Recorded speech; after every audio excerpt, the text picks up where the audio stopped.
What up, what up? Say Stoke G. Back with another topic, back with another video.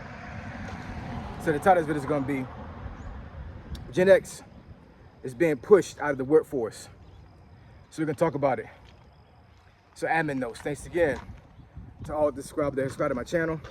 I endeavor to keep pushing videos out to give you leverage to better sales. Also some more admin notes. Today is July 30th of 2026. Tomorrow I'm having a colonoscopy. So more likely I probably will not make a YouTube video for tomorrow. Actually, I may pull a video out from one of my archives and post that one. It's an older video from months ago. I might post that up so you guys got some content. But I'm going to be documenting, the I hate to say journey because this sounds kind of crazy, but I'm gonna document, the time frame as far as like when I start the prep and when I go to the hospital and in the waiting room, all that other stuff, whatever, on TikTok. So I'm gonna start that today. So if you lock into my TikTok, you'll see numerous TikToks over the next 2-3 days of me actually doing some shorts, kind of documenting my stages as far as how I do this colonoscopy. I'm 48, y'all. You know what I'm saying? So quite honestly, I should have had this done when I turned 45.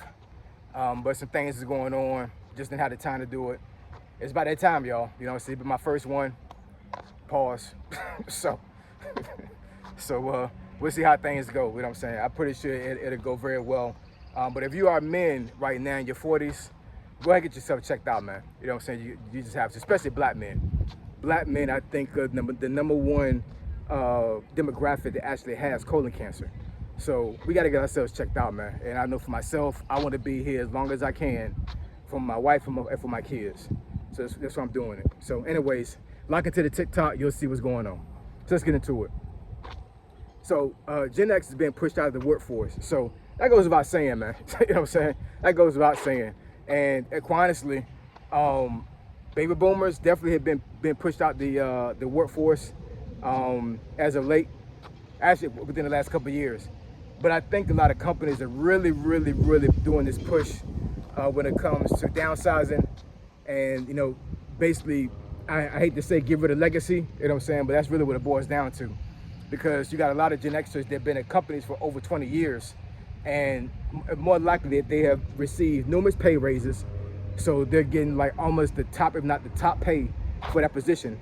And these companies looking at us and are saying, we could probably downsize and let go of some of these folks we're paying a lot of money to, and get some younger millennials, and not Gen Z. I think Gen Z is a little bit too young to actually be in that particular space when it comes to making that kind of money. Not to say that they can't make that kind of money, but you got all these legacy companies that they want experience, but they don't want to pay for the experience. That making any sense, right? And if you're a Gen Xer and you're in your 50s, you're not going to take a certain amount of pay because you built a lifestyle for yourself that it's not going to be conducive to you actually receiving some type of entry level pay. It's not going to work. You know what I'm saying? But I think there's a subset of millennials that will take entry level pay, right? And they probably have almost the experience or the technical expertise as some Gen Xers do. So in any case, there's a shift in the workforce right now. It really is. And as we get older, jobs looking at us and saying like, it's about that time. You know what I'm saying? Because, the times of having a pension has been gone for decades, right? The time to be at a job for a very long period of time is out the way. It's not a thing anymore. I know for myself, since I've been retired from the military, I never looked at a job to be there for a long period of time. The first 3 jobs I had after I got out the military were government contracting jobs, right? And I knew that as the contract would come to close, there'll be a recompete. And once it did the recompete, it wasn't no guarantee we was going to be, having a job anymore, right? So first job I had was a little bit over 2 years. And actually, I pivoted over to another contract in the same building because they paid more. So quite honestly, I probably would have stayed with that company because that company had been renewing that contract for the last 10 years up until that point. So that contract was pretty stable. Not to say they couldn't be let go, but they had built a rapport with the government, so they kept renewing their contract every 2 years. So that was kind of stable. So I would have stayed with them, but as I navigated the workforce and I saw all my peers making more money, I'm like, wait a minute, how in the hell you don't even got a degree and you making more money than me? Some of these folks are making 20,000 more than me. I was like, nah, man, it ain't gonna work. So once I saw that position open, I was like, bet, I'm gonna go and get that, and I pivoted over to the contract. And then I was with them for, I want to say about 1.5 years, and then I pivoted over to another contract at another base for another 6 months. And then that's when I got with my nonprofit, which I got furloughed from last year. Now, that particular job, I felt like I was going to be there for the rest of my job career. I really didn't think I was going to be leaving that job, man. And it was really no reason for me to leave. It was a perfect job, perfect hours, perfect pay. I was getting raises every 6 months. The job was challenging, but it was challenging to the point where, like, I enjoyed the challenge, right? I enjoyed coming to work. I enjoyed working with my peers, right? And and that particular job I was on, the average person on that in that particular nonprofit had been there over 10 years. I would say, if I had to take a guess, about 20 to 30% of the workforce in that nonprofit had been there for 20 years, right? So folks that got with that company didn't leave. They stayed there, you know what I'm saying? And there was no reason for them to leave. And I understood why they didn't leave. So, in saying that, it was really, it really wasn't a thing for me to really think that I was going to be there for pretty much until I was in my 60s. When I got with that job, I was, I think I had just turned 45 or something like that. So, like I said, man, nonprofit, we was getting funded by the government. Average person working there had been there for over 10 years. They treated everybody like family. The pay was excellent. The pay was excellent. It just didn't make any sense for me to leave that job, man. It really didn't. And of course, we have Doge, right? Which I'll talk about in another video pretty soon here. And then, things went into the fire.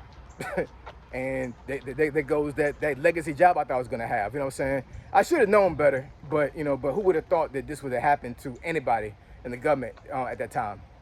So, like I said, man, in saying that, I think a lot of Gen Xers really need to take heed to how the workforce is being navigated right now.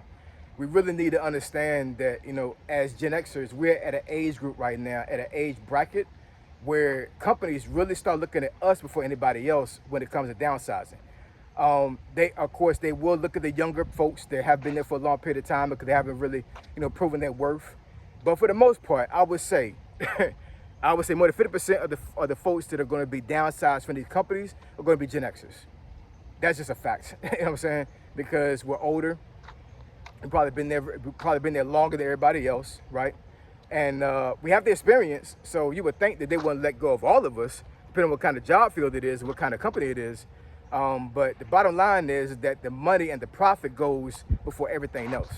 Because if I'm an owner of a company and I'm looking at you and I'm looking at your pay and I'm looking at what you give me as far as a skill set, I got to make a decision to where, is it worth me paying you this much to keep you, right? Or does it make better sense for me to let you go and build my company up and build the profits up? And I see all these videos when it comes to folks complaining about, they letting folks go because it's all about profit and capitalism and all this other stuff. What the hell you think? It's business. You know what I'm saying? It's business. I cannot be mad at companies letting go of folks when it comes to affecting their bottom line. I can't be mad at them because they're not responsible for you. A job is not responsible for you at all. You know what I'm saying? So you look at these jobs, it's like they're your mama and your daddy. You know what I'm saying? This job is not your damn daddy. You know what I'm saying? Like, you provide a skill set and worth to that company, and that's the reason why they're giving you a paycheck in the first place, right? So they have no obligation to keep you on that job. They don't give it. Look, man, they have no responsibility to you or your family at all. They don't. You know what I'm saying? So I wanted folks to really start complaining about losing a damn job when it comes to them saying, and they're thinking that, oh, they did me wrong because they let me go because they're getting their pockets fat. What the hell you think they're gonna do? Get your pockets fat? Hell no. It's their company. It's their bottom line. It's not your bottom line. And I tell you right now, man, a lot of folks that are complaining like that, get yourself a business on your own and see how your mind changes. I'm a business owner myself. I'm telling you, man, my mind changed when I became a person that owned my own business. It changed totally. I don't think like an employee no more. I don't. You know what I'm saying? So now I have a perspective and a respect to folks that own companies. They have no responsibility to you at all. They don't. You know what I'm saying? You own that job because you're providing a service to them. And if they don't need your services no more, your ass is out of there, right? And I'm trying to give y'all some some warning when it comes to Gen Xers or whatever. That I'm telling you, you have to understand that as you get older, being a Gen Xer, the possibility you begin to let go increases over time. Every single day you get on that job, man. Every single day you clock in could be the last day of your damn job. Real talk. And I'm not saying this for doom or gloom. I'm not saying this because I'm trying to wish this thing on you. I'm trying to tell you that stop living in this fantasy world. If you are living in a fantasy world, you think that thing is peaches and cream and you can have this job fucking forever. But you're not. Excuse my language. You know what I'm saying? But you're not, man. You know what I'm saying? We gotta wake up. We gotta wake up. Gen X has been pushed out of the workforce, man. By the thousands. They've already started doing it. Last year, a lot of those folks that got let go from these government jobs were Gen Xers. I promise you they were. Because, I mean, most of the folks I saw complain was in their 50s. Who are in their 50s right now? Gen Xers. So we got to take heed of this, man. We got to take heed of this, and we got to understand that, you know, a job is not going to take care of us, right? They're not our daddy. They're not. You know what I'm saying? They're not our parents. They have no obligation to us at all. You know what I'm saying? They're not obligated to do anything for you. You provide a service. It's a 50-50 exchange. You know what I'm saying? They pay you. You provide a service. That's it, right? So when you get let go, it's business. It's not personal. You know what I'm saying? I mean, yeah, there may be some companies and folks in the company, whatever, they feel sorry you're not being able to pay your bills anymore. But at the end of the day, bottom line supersedes all of that. It does. The bottom line is more important than you. It is. So take heed of this. Understand that a job is not stable. It's not guaranteed for you. And put things in place for yourself, whatever, so you're not caught in some type of whirlwind of catastrophe if you get let go from a job. Gen Xers are being let go from the job force. They are. Take heed of that. So I appreciate y'all. Love y'all. I catch you on this video. Say so G signing out. I'm gone.